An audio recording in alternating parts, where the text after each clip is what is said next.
Hello, friends. Welcome to a very special Major Championship edition of Golf Subpar. I am Colt Knost alongside Drew Stoltz. Miss Sophia Popov, the Women's British Open champion, will be here live in studio.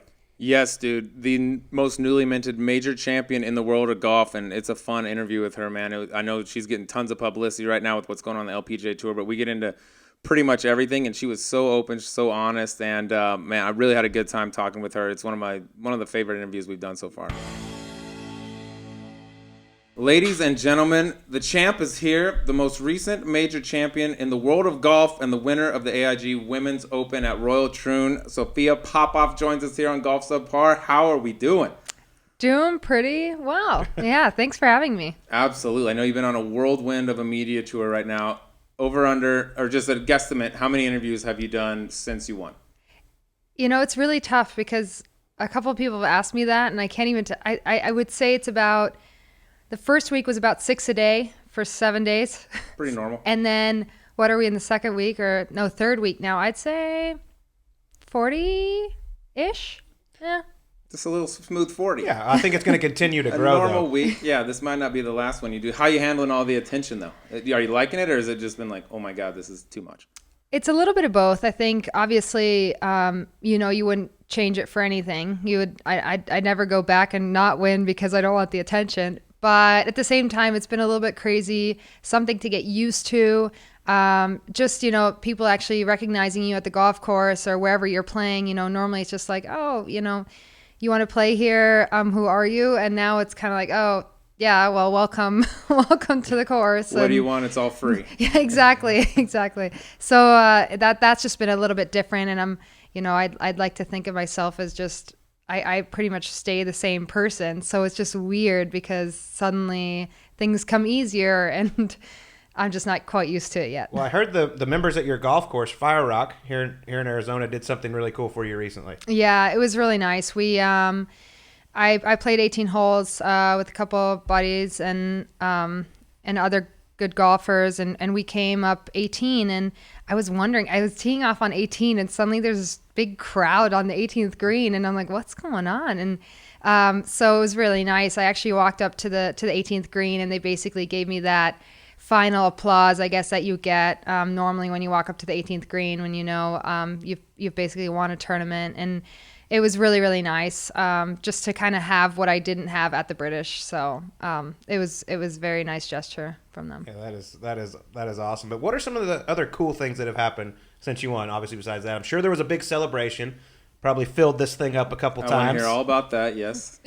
So we may or may not have had a lot of drinks under the trophy from the first night on. And then it's just kind of like whoever you were celebrating, everyone's like, well, can I drink out of it? And I'm like, okay, I guess it's COVID times, but we'll figure it out. So it's just been a lot of just, almost every day kind of having drinks with other friends and celebrating with different people. And honestly, it's been a little bit crazy because I've been so busy. So I haven't even been able to just... This Friday was the first time I actually had a real celebration in the golf club. And before that, it was just kind of like running around and appointments, and it's 9 p.m. and I'm exhausted and tired and I'm jet lagged and I'm like, see y'all later. I'm like, yeah, but looking at that thing every look day at this beauty right worthwhile. here. Yeah, 100%. That is so cool, and a life-changing win, no doubt. Absolutely. Has there been anyone that's reached out to you or that you've heard from where it was like a pinch yourself moment? You're like, oh my God, I can't believe this person's reaching out to me.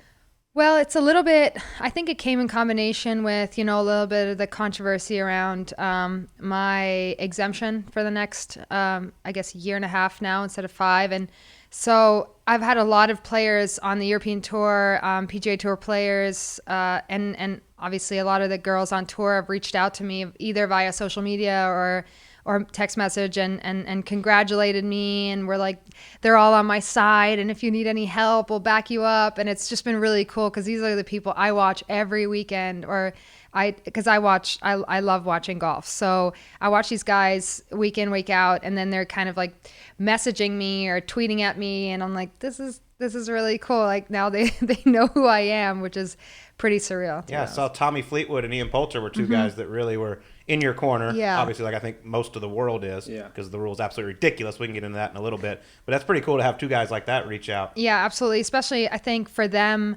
I think the passion also comes from, it's the British Open for us Europeans is probably our biggest major.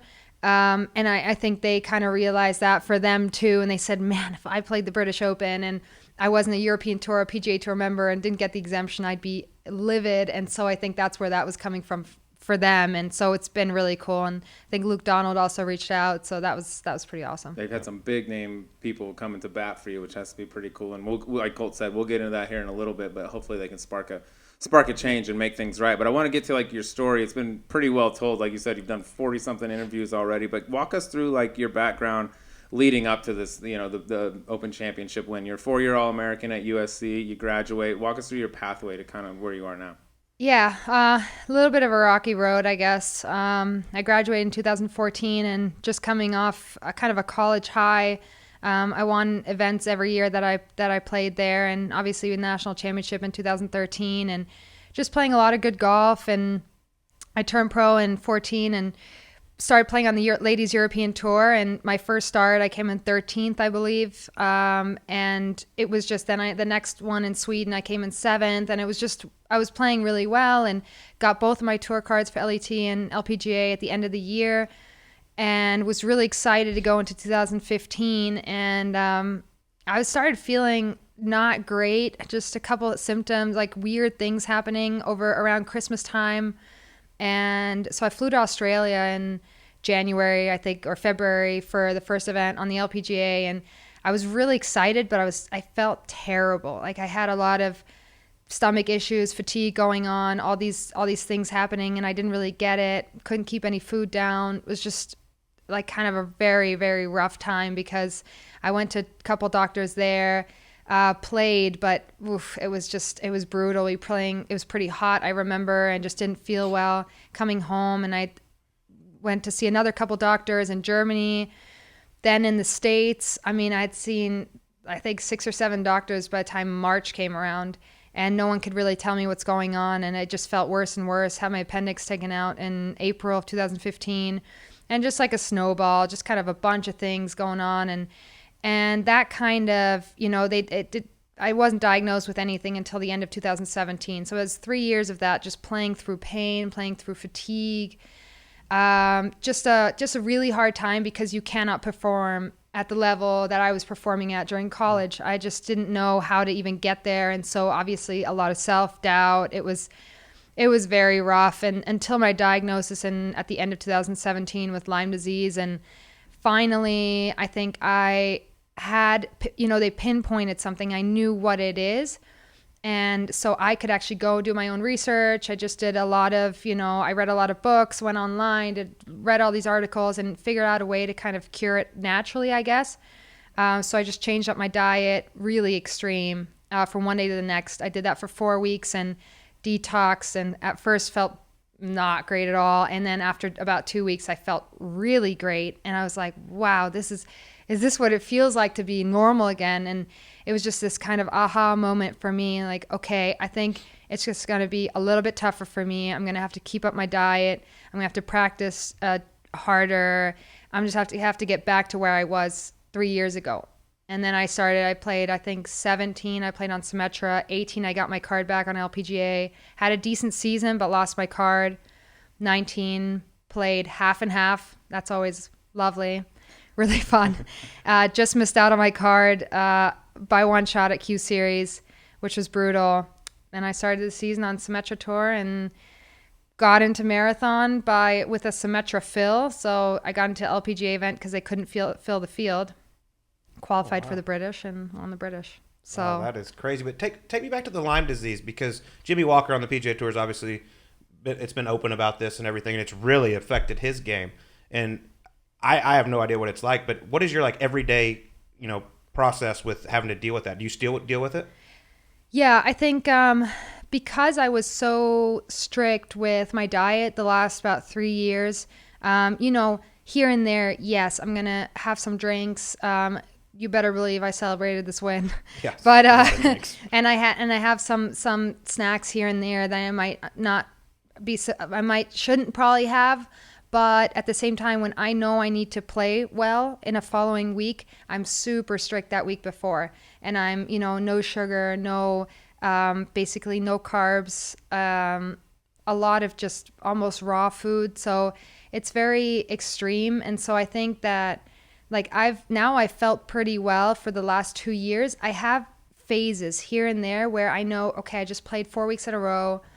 I haven't been eating great. I have host families. My host families, let's say they're Southern and they cook some stuff that I love but should not be eating. Stuff that I eat. And it's just so hard, because you're tired. You come off the golf course and you're like, oh God, there it is, that casserole. I just like dig into it, and of course that's going to happen. So, and then I have these phases where after that I kind of go into like a little bit of a low where I'm just really tired. I feel fatigued for about 3 to 4 days, but then I juice, I kind of do a mini cleanse, eat healthy, and then I start feeling better immediately again. So it's a little bit of an up and down thing for me. But I do know what I have to stay away from as far as food goes, and I know when I have to perform, I just have to be very strict the weeks before. Yeah, and like you said, it's obviously been a kind of a roller coaster of a road. Was there ever a point where you thought about maybe stepping away from the game?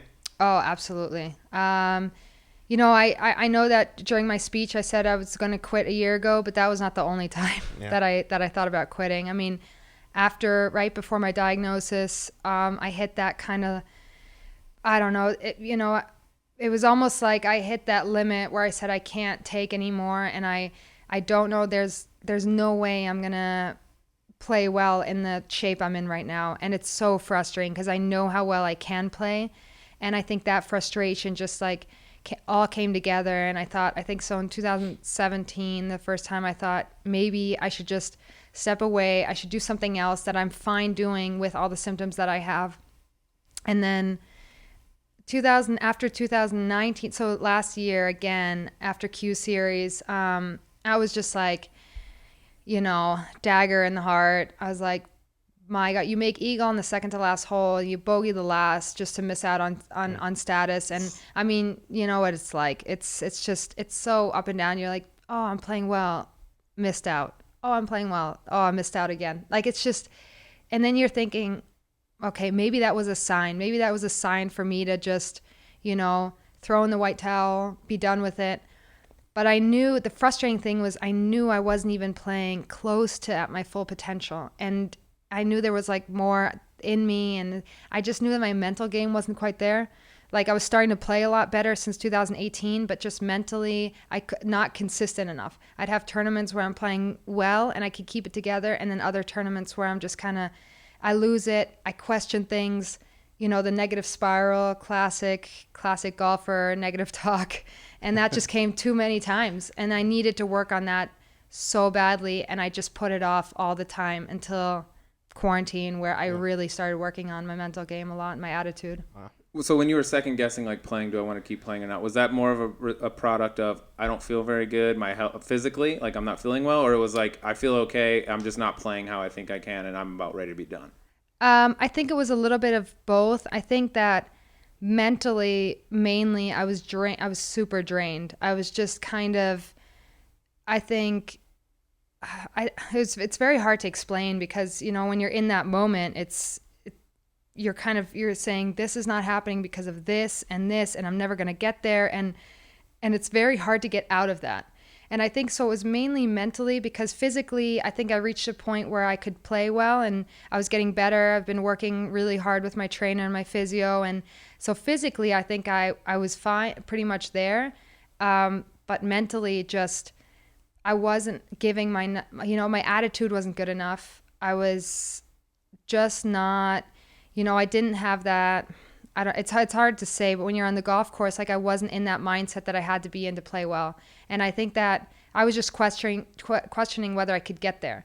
And so at the end of the year, I was like, I don't know. And, after a lot of talks with my mom and my boyfriend, we decided, they said either you step away, do something else, or you give it another shot, but then give it everything you have, work on your mental game a lot, because it's going to have to be better. Your attitude is going to have to be better.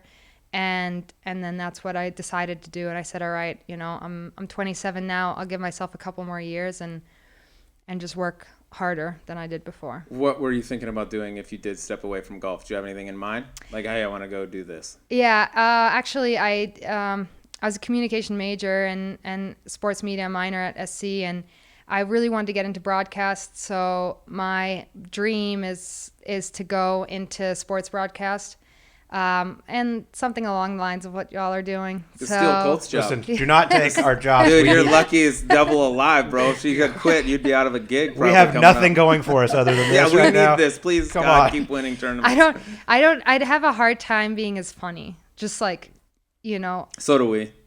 no, actually, no. Y'all are We pretty try. funny. We try.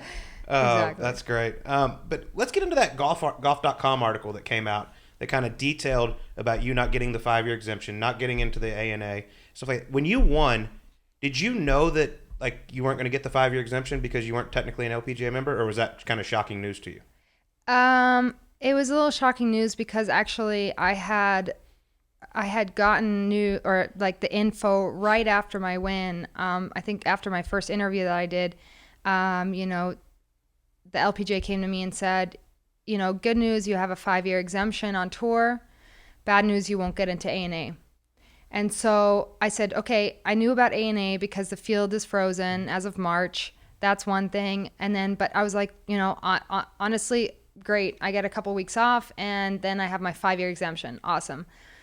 A couple days later, I heard about, not actually directly at first, that I heard about not getting the 5-year exemption. So I think that's what shocked me a little bit because it came through other channels that I found out about it. And so I think it was a little bit, it was very hard because at that time I was still trying to celebrate my win. And then I hear about this and then I'm going, well, I understand the rule fully and I'm very aware of, why the decision is made. But it's just tough to have to hear one thing first and then the other thing. Yeah. If you immediately hear it, that's one thing. And you can say, all right, I knew right off the bat Sunday night before I even started celebrating, it was just going to be a 1.5-year exemption. And so I think that was the tough thing for me. And then also, it's hard to grind it out on LPGA for 4 years and then Symetra for a year. So in the last 5 years, I had LPGA status, 4 of them.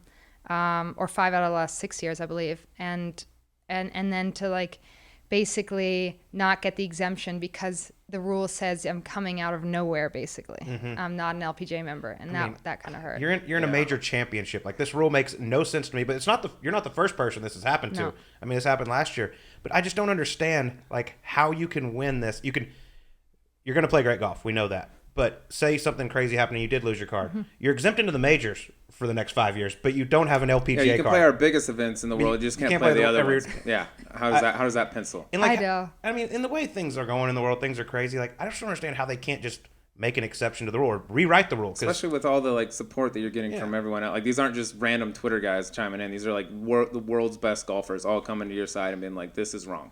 Yeah, I think that, for me, I guess I'm in a little bit of a tough position. I've always had a very good relationship with everyone at the LPGA and our commissioner. And I think that, I understand where they're coming from and that this is a rule and you can't change it midway through the season.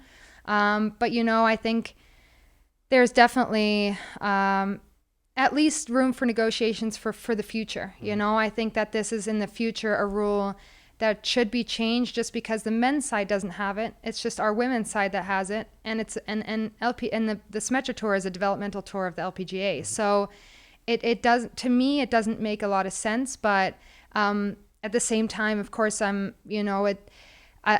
love all the backing that I'm getting on social media and they're basically speaking for me because for me, it's just a tough position, I guess, to be in with, I always say too, that like you said, good golf is going to take care of itself, or take care of the rest for me. But it's going to be, I guess in the back of your head, it's something that I don't want to play with. I'm not going to approach the next couple tournaments differently, knowing I only have a 1.5-year exemption. I'm going to say, I just want to go out there and play well. That's what I do every tournament. But at the same time, I mean, it is 5-year It's nice job having that security. in the It's back of nice your head, to like, have oh, I a got 5 safety years. net. And I saw the commissioner Yeah. just recently came out and made a statement like, hey, we understand this may not be the best rule. There's a chance I may readdress this at the end of the season. Is that something at the end of the season? Could he retroactively go back and be like, hey, we think this rule stinks. Sophia's going to get a 5-year exemption now. Or is it like from this point forward, everyone else that does this gets the 5-year exemption?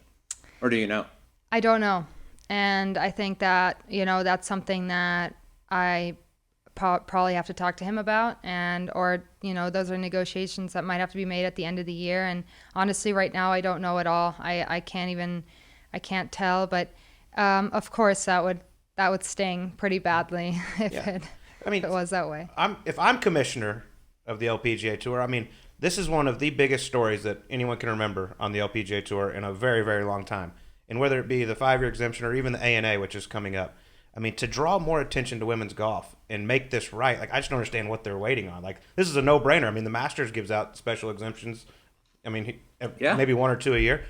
We just had our major champion, Sophia Popov, win. We're going to put her in our field. Like, does that not make total sense? She just won one of the preeminent events on our tour. Yeah, you would think. You also did make a lot of real money. Maybe you could slide someone a little something under the I table think there's and be some like, grease available here. I Do need you want this us to reach exemption. out? We know some people. They got baseball We have bats. greased our way through We a got lot of some, things. Some I know. influential people. I think you guys would be a lot more smooth in doing so as opposed to me. I would be like, yeah, I'm not sure how smoothly that negotiation would be if I just handed over a little bit of money under the table. How much is it going to take to make this right? Mm-hmm. That's the Exactly. question I want to ask. Well, speaking of that, though, the big winner's check, have you treated yourself to anything yet?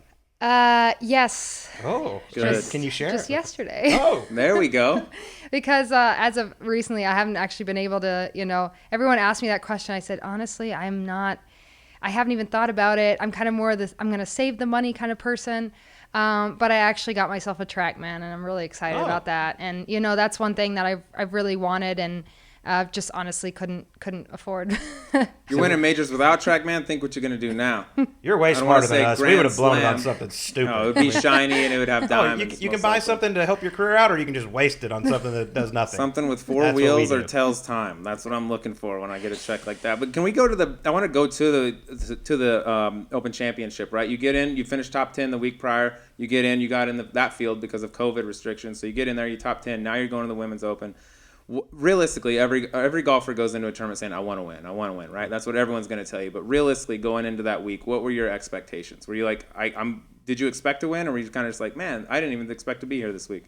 It was, I had a really great mindset going into the tournament because actually the week before I had played in Phoenix, I'd played a Symetra event. So I had one more week in between the actual qualifying for the British. And I said, there's a Symetra event the week before at Longbow here in the Phoenix area. And so I said, I want to play that because technically the Symetra Tour money list was, what I was trying to do well on to get my card back at the end of the year. And so I said, I don't really want to miss out on it. It's kind of a home game, a little bit. And so I played there, and I didn't get to Glasgow until Tuesday morning. So we got there. I remember Wednesday is the first time I could actually go on the course because I hadn't gotten my test results back yet. And I'm on the course on Wednesday, and of course the conditions are like really nice. The way they were definitely not going to be the next couple of days. And it was just really pretty. Like the course was nice, was setting up well. I was hitting it very well. Couldn't feel the jet lag quite as much as I thought I would. And I think just from that moment on, I just felt very comfortable. I said, I know my golf game's in a good spot. The conditions are going to be brutal. So it's all about shot making. It's going to be interesting because you can be very creative. I think our mindset the whole time was more about having fun than any expectations. So I went in thinking, honestly, if I can make the cut, awesome. I'm going to make some money, great. But I think it was all about just going out there and having a good time. Is there a shot, maybe the final round or maybe throughout the week, that really sticks out to you when you think back about it? Probably my driver off the deck on Saturday. Yeah. It was kind of a turning point for me because there were definitely shots actually on Thursday, Friday, like really, really good shots that I hit with the wind blowing as hard as it was. Very hard to kind of just I guess memorize all of them because it was just such a grind. It was kind of like you were on number 1 and you were looking at the people coming down 18 going, oh my God, I want to be there right now. Like it was like that. I remember a couple of friends of mine coming down 18 and I go, man, I just want to switch with you guys right now. I've got 40-mile-an-hour winds right now, and which they had too. But I was like, I need to do this all right now. And so it's just it was such a grind that you can't even remember. I just remember making a lot of really good up and downs, having to missing a couple fairways, having to make it up and down from 70, 80 yards a couple times. But then obviously Saturday was kind of the turning point for me because I was a little bit nervous. I was leading or second maybe at that point, and our goal was to play very aggressively. And so that driver off the deck to me was kind of the sign of, I'm just going to go for it. And this is my time now. And when that worked out and I made eagle, it was kind of like, okay, this could be my week because things are just going my way. Yeah, that was incredible. That might be the answer to this question, but at what point, that might have been it right there, where you show up, you're like, I just like to make the cut, make some money, that'd be great. It's great to be here. At what point were you like, holy shit, I might win this thing? It's very tough to say because I think there were a couple different moments. But after I actually finished my second round and won over on the second day to finish even total for the 2 days was a really good score. That second day, the conditions were even tougher than the first day. And I was so happy. I made a long clutch par putt on 15. And then I made a birdie putt on 18 to be even after 2 days. And I think at that moment, I thought, the conditions are so hard, and I've got myself quite a bit of buffer as far as just other scores. I mean, the cut was at 9 over, and I thought, if you can get through the first 2 days at even par, you're in a really good spot. And I think, yes, then that hole with the driver off the deck, making eagle, those were all kind of, for me, times during the round where I think I don't know if I clearly pictured myself like holding the trophy, but it was like where I thought this could definitely be my week. And I was just excited to kind of keep playing.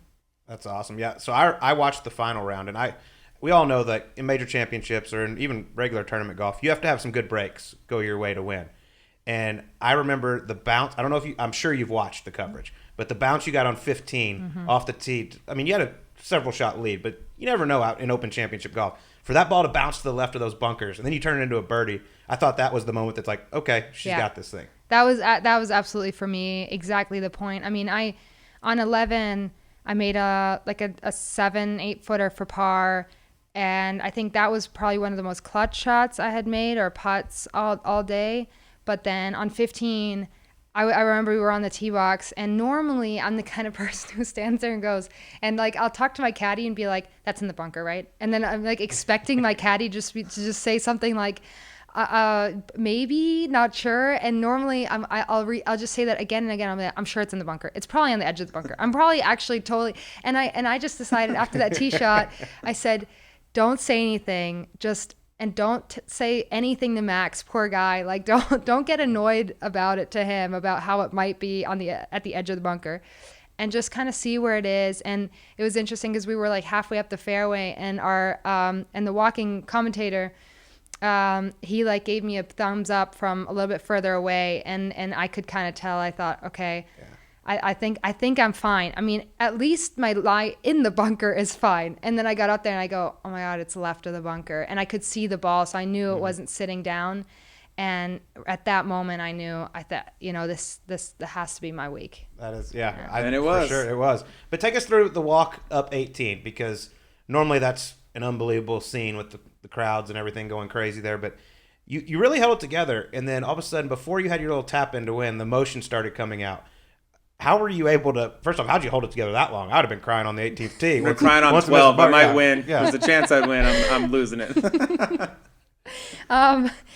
Yeah, I think that, at every moment during the round, I was just trying to keep doing what I'm doing. I just said, one shot at a time. Don't ever get ahead of yourself, because it's British Open golf. At any moment, things can go sideways. But I didn't think that in my head. In my head, it was just only positive thoughts, only, okay, on to the next. What do I have to do here? What's the job at hand? And then on 18, after I hit that tee shot on 17 and I hit the green, I was like, okay, the way I'm putting, I'm not going to make, hopefully not going to make more than 2 putts. So I'm hoping I'm going to make par. And then I should have a buffer. I actually didn't know what my exact buffer was going into 18 because I hadn't looked at the scoreboard. But in my, like, I could feel, I was like, there's no way that anyone is within 2 shots of 8, or 2 or 3. Maybe I thought maybe 3 shots, but I was like, I don't think anyone's within 2 shots of 8 under. And so I kind of could start enjoying it. But then after the tee shot, I had to hit that tee shot on 18. I was very nervous for that, the second shot. And I was like it was almost like, oh my God, I just want to let it all out now. Like, I know it's happening. I just want to enjoy this. And then that second to last putt that I hit, okay, I said, I can just completely break down now because no matter what, I'm still going to make that last little putt. Like, I can be crying, I can just be bawling and I'll still make that putt. So at that moment I knew you can like let go. It's fine. And I just, all this just pressure and intensity of the round just all kind of, came out in that moment. And I thought, you can finally let go and it's okay. And yeah, it was just, I think now when I look back on it, I think that's always the moment that gives me like the most, like, I guess, emotion when I think back on it, because it's just a crazy, crazy feeling that finally you're able to do it and get it done. Like I loved your third shot, by the way.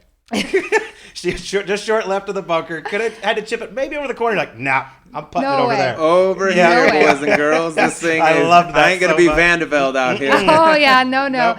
I was like, how lovely would it have been to just like, oh, let's hit this like nice nippy like chip over the bunker and then just catch it just a little fat and then just goes in the bunker. No time to show off now. Let's just get this one over with. I immediately kind of went on the green and I showed Max, I said, I just want to hit it here, right? And he goes, yep. And he already takes out the putter and I'm like, yep. Love that. How was he having him on the back? That's your boyfriend, Max. He was with you all week. What was it like having him, and how was he calming you down? Because the first time in this situation for anybody, I mean, your mind is racing. What did he do? How are you calming yourself like throughout all this going on?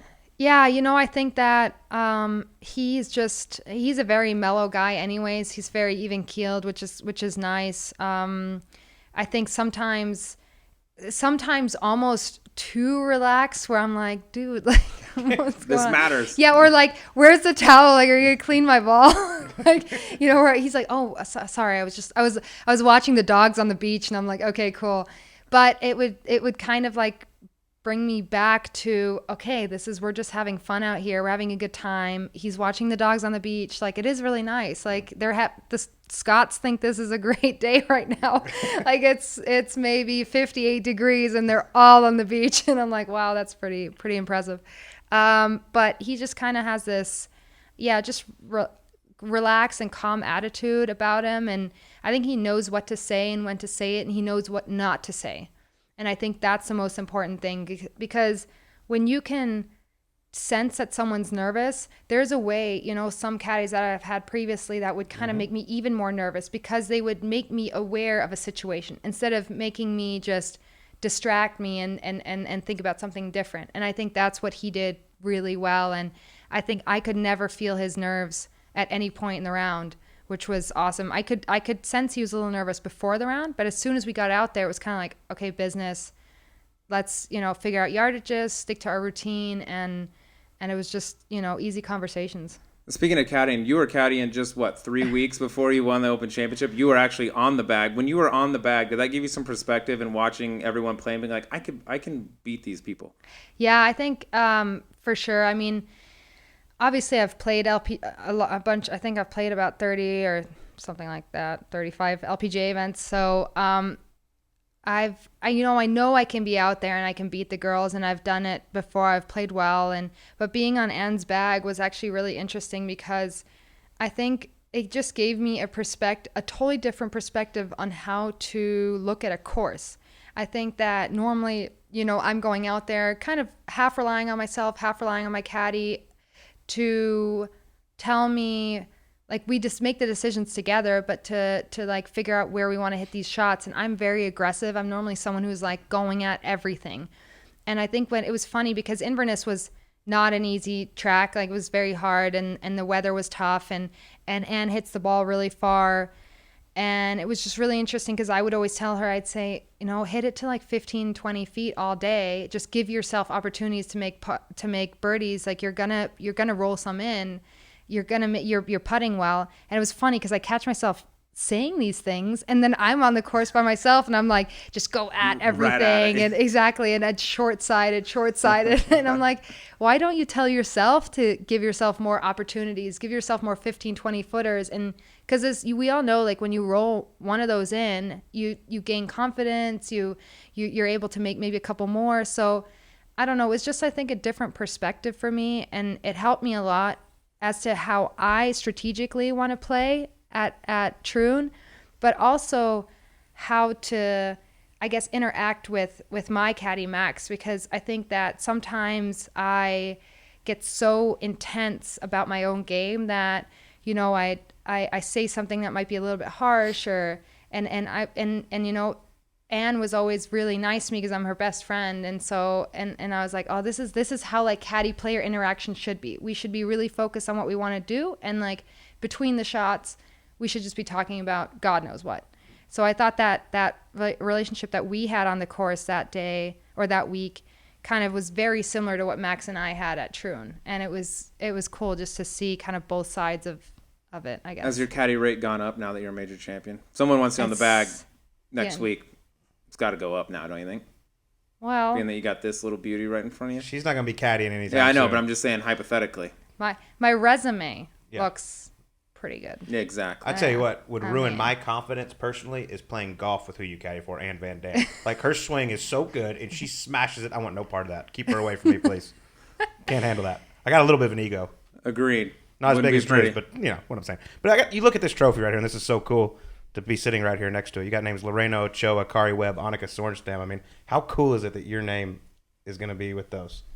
It's pretty surreal, to be honest. Like I keep looking at it and I go, my God, like these people, these are all players that I've looked up to my whole career, and I've been lucky to play with a couple of them before, and it's just incredible when I look at their careers and what they've accomplished, and then you say, okay, well now I can put my name on this trophy with the rest of them, and no one's going to take it away. No one's going to ever scratch that name out again. You know, this is my championship for the rest of my life, and I think that's pretty crazy, and I think something that I really want to enjoy and take in, because I think, you know, as golfers, we're always, or as when you're a professional athlete in whatever sport, you're always looking forward to what's next.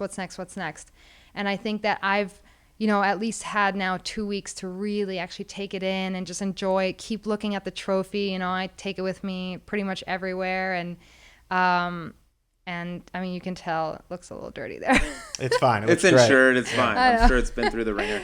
Yeah. All right. Are you taking this with you everywhere you go? What's the deal? Do you get this for a year the same way, and then you get a replica, or how does the trophy work? Yeah. So I get to keep this one for the year. I have to bring it back next year for Carnoustie, and then I get a replica, 90% replica of it. Yeah. Beautiful. That is awesome. Beautiful. We're going to drink out of it. I don't care about COVID or anything. I have to drink from a major championship trophy at one point in my life, and I think the ship has sailed of me actually ever being. You still got the Mid-Am goals, remember? That's true. I do have the Augusta. Mid-Am. Sophia, I'm going to win the Mid-Am. All right, well, we do this with every guest at the end of the show. Emergency 9, just 9.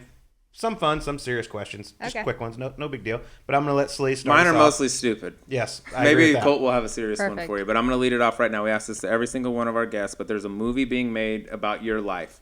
What actress do you want to play you?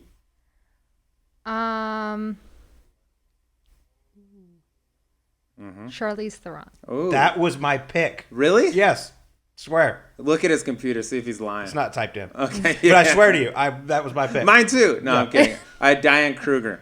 I don't know who that is. German. She played. She was in Troy. Yeah. She was not Brad Pitt's wife. Who's the other badass in Troy? Eric Banya or whatever his name is. His wife. She's great. I like that answer. She's very well. Fantastic. Very good job.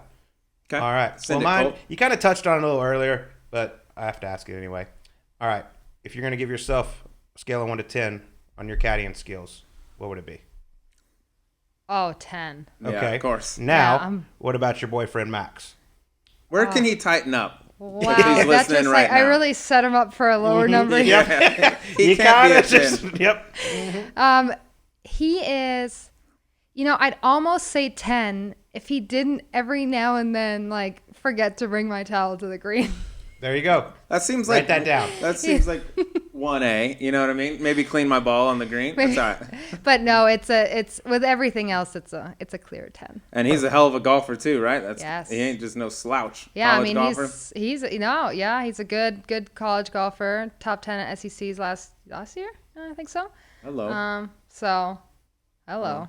Yeah. I mean, hopefully he continues playing. I don't want to jump the gun, but if you guys ever procreate, it could be a little phenom in our works. You know what I mean? Right now, no pressure, Max. I know you're sitting right here, but just think, in 18 years, you could have a nice little pension, setting up. All right, here we go. Right now, growing up, who was the bigger heartthrob in Germany, Martin Keimer or David Hasselhoff? It's got to be. Don't worry, it's gonna get worse. It's got to be close, dude. I mean, the Hoff. David. Is he a heartthrob over there? What's his deal? I don't know. I would honestly think if you're a young golfer, like growing up, Martin kind of is. But if you watch Baywatch and I did when I was younger, me too. it was like You don't. I loved him. Yeah. Watched every show for the Hoff. Exactly. Like I feel like almost Martin's like too close in age for me. Right. He's not that far off. He's not that far. So when I was like younger and I would watch Baywatch, I'd be like, so not Bernhard Langer. he's third. Sorry, Bernhard. But What does Martin? What does Martin put on his arms? They're so shiny, dude. He's like Vaseline sunscreen. Yeah, I'm not sure, but It glistens. All right, this one's kind of more serious though. Several women in the past several years have played a couple PGA Tour events. How do you feel about females playing on the PGA Tour, and do you think we'll see more of it in the future? This is actually this is a tough question. I think I think it's good for women's golf, but only with certain players. I think it's tough because I even talked to Ann about this because Ann bombs it. When I love to joke about this, but she hits it as far in meters as I do in yards, which is great. But she just she hits it far, and even she said, I don't think I would want to tee it up with the guys because it's still a different game, and it's not what we're trying to do here. It's not, you don't have you don't have tennis players suddenly starting to play against guys because as incredible as Serena and all the tennis players are, it's still going to be a really tough match against the guys. And that's the same for us. And realistically, yes, there are a lot of girls out there that could probably make a cut. Especially the bombers out there. And I think Brittany Lincecum, for example, did a great job at the Barbasol, and I think she made an eagle. I'm not sure if she made the cut, but she made an eagle out there, which I thought was pretty cool. But, so it could be good advertising, but at the same time, it's tough because those are not the people we're competing against. I mean, the girls should be, or the women should be competing against each other, and the men are, it's still, that doesn't take away from our talent and how well we play just because we don't hit it 320 yards. So I think that I don't know. It's very hard if you ask me. I like to watch it if the girls are playing, and if I had the opportunity, cool, why not? Just for fun, I would do it. But I wouldn't want it to be like in the future have what I would way rather see are mixed events as far as having us play at the same venues, maybe alternate groups, kind of a little bit like the Vic Open, where you've got the girls and the guys playing together. Stuff like that, I think would help us grow the game, and I think would be way more beneficial in the future than actually playing in a men's field. That's fair. And the pressure, I was at Colonial when Annika played there, and I was on the first. It was the 10th tee when she teed off, and she hit that 5-wood or 3-wood or whatever it was, and she did this fake kind of collapse to her knees, oh my God, the pressure and the eyeballs that were on Annika's, I can't even imagine. No guy goes, you know what I mean? Every eyeball, and if she doesn't play well, they're oh, I told you, they can't do it. You know what I mean? It's just too much for one person to have to shoulder. Yeah. It is a lot. It's also a lot on the men too, because you don't want to be the guy that gets beat by any of them. You know what I'm saying? I played the Colorado Open a couple months ago, and Jennifer Kupcho played. and I was looking at one name the whole week. Yes, we had a little wager I on that. gotta make sure. I don't have to win, but if I get beat, he's gonna kill me. He's It gonna was wear me getting out. iffy for a minute there. She got a little close for a second. I've never rooted harder for anyone. I was like, come on, baby, make another tweet. I know. You're the worst. That's the thing. Like when that happens, I'm rooting so hard for the girls because it's pretty awesome. And I think in Colorado, at least, we're also hitting it a little longer. But then the guys are also hitting it longer. So, it's tough. But I think it's cool and it's fun to watch. But yeah, like I said, it's kind of unnecessary. Annika is the greatest player that we've ever had in the game. And I wouldn't want her, for example, teeing it up with the guys on a consistent basis take away from what she has done and how good of a player she is. If that makes sense. That does. And there's just too much emphasis put on one event. Like I said, if they go out and play terrible, they're like, you know what I mean? It's not a fair comparison. Just too much pressure. All right, next question. You might have some insight here. Is Bernhard Langer a golf robot created in a lab? Have you ever seen him bleed? Let's just say that, because I have a theory that this dude's not a human. He's pretty incredible. I think that he, as far as I know or what I've heard, he's very meticulous with all his stuff. He cares a lot about his equipment, so he's on top of all that stuff. And then he's an incredible ball striker, just machine-like. I think Max has had the opportunity to actually play with Bernhard. And he told me, he said it's so incredible. He obviously doesn't hit it that far, but every 6-iron, every 7-iron he hits is within 10 feet. He said it was just incredible. He'd go out there and it's and then if it wasn't, it was almost like, oh, all right, hit another ball, that wasn't good enough kind of thing. And he was putting really well. I think when he's putting well, it's just great. It's just really fun to watch. He makes cuts at Augusta, current day, basically, which is crazy. Yeah, he was on the leaderboard not long ago. It's wild. See if you ever see him bleed, because I think he's manufactured. Well, I'm not sure how I'm gonna go about just sneak that. Up to him with a little knife or something. Max, maybe you could do that for us. Just a little pocket knife. Nothing that's gonna hurt him, but just see if he bleeds. Scratch by and be like, oh my God, I'm so sorry. I just stabbed had you. My pocket knife out. I'm so sorry, I stabbed you in the chest. With it. My fault. All right, number 6. I need you to imagine that Max is not here. Okay. Earmuffs. So you took a recruiting trip to USC, and you ended up talking and throwing a football at the very handsome Mark Sanchez, from what I've been told. Is that ultimately why you went to USC? I'd go there. That made it a lot easier to sign. I remember telling my coach literally right after that, I said, I think I know where I'm going. That guy sold me. Yeah, exactly. And then the coach was like, oh, I knew it. Our greatest recruiting tool for the women's golf team was Mark Sanchez. Yep. It was funny because he tweeted at me and he said, oh, I'm glad that I could play a role in you coming to SC. And I was like, oh my God, he just tweeted at me. Awesome. I was like, and Max is literally sitting next to me. And I'm like, oh my God, Mark Sanchez just tweeted at me. And I'm just going wild. And he's like, okay, well, cool. And then I said, he's so cute. Don't worry, Max, I hate him too. He can't caddy for shit. He can't caddy for shit either, bro. You're fine. You are solidified. He'll always be known as the butt fumble, not his good looks. Don't worry. I might have committed to UFC if Mark came out and played some toss with me. Yeah, dude. Shit. Where do I sign? This place looks pretty great. All right, next question. At your celebration after you won, if you could have 3 people, dead or alive, that you could have at your victory celebration, who would you want to have there? Oh, God. So 1, 2, and then I got apart from the 2 and Mark and Max and Mark. Mark. Yeah, I mean, those sound like. Wow, that's very tough. I think that I wouldn't want to have anyone but my family around. I think so. I mean, if I could pick anyone, it would still be my parents and then it's really hard because my family is bigger than 3 people. We'll allow them. It's I'll have one of my brothers. Sorry to my other one. Well, that's how you know who the favorite brother is. Yeah, exactly. So I'm not going to mention any names. Okay, here. that's you can tell it's their 45th interview. She's very PR savvy now. I respect it. Yeah, I have. This is what I have to say. Yeah, no, it's good. I'm kidding. No, it's good. It's hard to. I might have to actually just while we're doing the other questions, actually have to think about that one. All right, you can let that marinate for a little bit. Okay. All right, number 8. Are you the greatest Cinderella story in golf since Bill Murray and Caddyshack? I've heard that there are a lot of similarities. No. I don't know. I guess even it was never planned that way. But I love it. But I'll take it. Has that even sunk in yet? That this people will probably talk about this in 10 years, 15 years, whatever. Be like, hey, remember the 2020 Open Championship when it happened?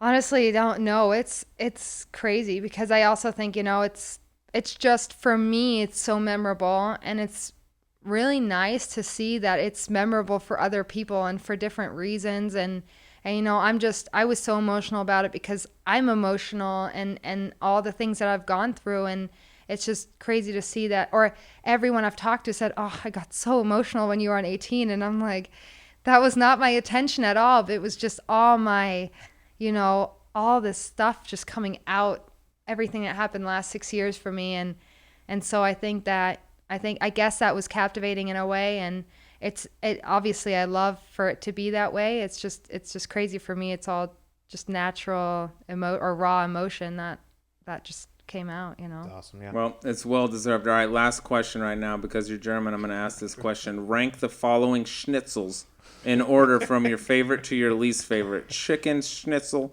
pork schnitzel, or Wiener Schnitzel. You can't even say it. What's the best schnitzel? Okay, Wiener Schnitzel first. That's Wiener my number Schnitzel. one. Okay, knew Wiener. it. What is that exactly? Well, and the thing Like is, a hot dog. No, that's Colt told me it was a God, hot dog. That is not true. Colt I had told nothing me to that, do with dude, this. beforehand. because it was it's a hot dog. place here in the States where it's called Wiener Schnitzel. Isn't it called like a Yeah. hot dog place? Yeah, here? that's and what I I go, thought. why would someone ever do that? You're ruining schnitzels forever. That's what we do in America. It's She like says schnitzel it's much actually better than you. Can't even say it. it's actually like a breaded veal. Okay. So it's actually like I don't know, just a piece of flattened veal. So you kind of like hammer it down, make it really flat. Then you bread it you use like egg and bread and like mini breadcrumbs, and then you like toss it in there a couple times and throw it on the pan. So that's what schnitzel is actually. So it's not what I get at the airport. No, I would honestly never get anywhere but in Germany. Because when you order a schnitzel in Germany, you're going to get the right thing. And I would get a Wiener Schnitzel always. Because the other two is like chicken, no. Mm-hmm. Pork. Well, veal is Kalb, right? Oh, sorry. I'm just like starting in German now. That's not good. But yeah, so no, not So pork Wiener. and chicken. So Wiener is the way to go. Colt, say it one time. Wiener. Correct Say me. Wiener. Wiener. Wiener Schnitzel. Wiener. What is Wiener it? Schnitzel. Wiener Schnitzel. Oh, Yeah. Okay. Oh, he's half Wiener German. Schnitzel. Doesn't count. All right. Well, that's good. That clarified all that for me. Awesome. Well, Sophia, this has been an absolute honor for us. Yes, really enjoyed sitting down and congratulations. talking to you. Yeah, congratulations, and keep up the great play. Thank you. Thank you guys so much for having me. That was Absolutely. fun. Thank you. And that was Women's British Open champion Sophia Popov joining us on Golf Subpar. Sleaze, that was one of my favorite interviews we've ever done. Our first female, and she was an absolute blast. We saved a good time for it. We're just Yeah. waiting for a major champion to cruise in here with the trophy, by the way, which we'll be drinking out of. But dude, what a story! I mean, like, it's getting a lot of publicity.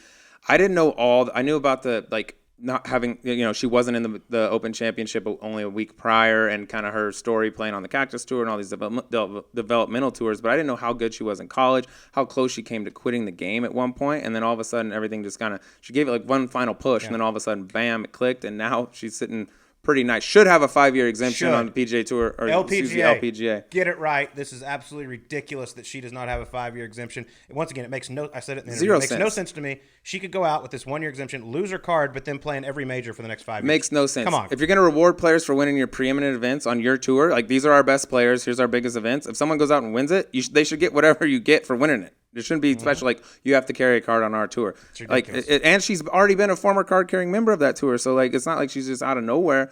I think it's crap. I think you'll see it changed at the end of the year. It's not going to do much for Sophia, unfortunately. Well, maybe they'll make a special. But maybe they'll give her some sort of, like you said. So I doubt that. I don't think they'll go back and retroactively do that, but I think it will change from this point forward. If you win a major championship, you get what you get for winning a major championship, no matter where you're playing your golf. And I'll as say it this. should be. Yeah, I'll say this. She says schnitzel much better than you. Schnitzel. Yeah, we got that cleared up at the end. I'm a big fan of the Wiener. Wiener. I was using too much R. I love it. Well, that's it for us this week. Everybody enjoy the U.S. Open, and we'll talk to you on next week's Golf Subpar.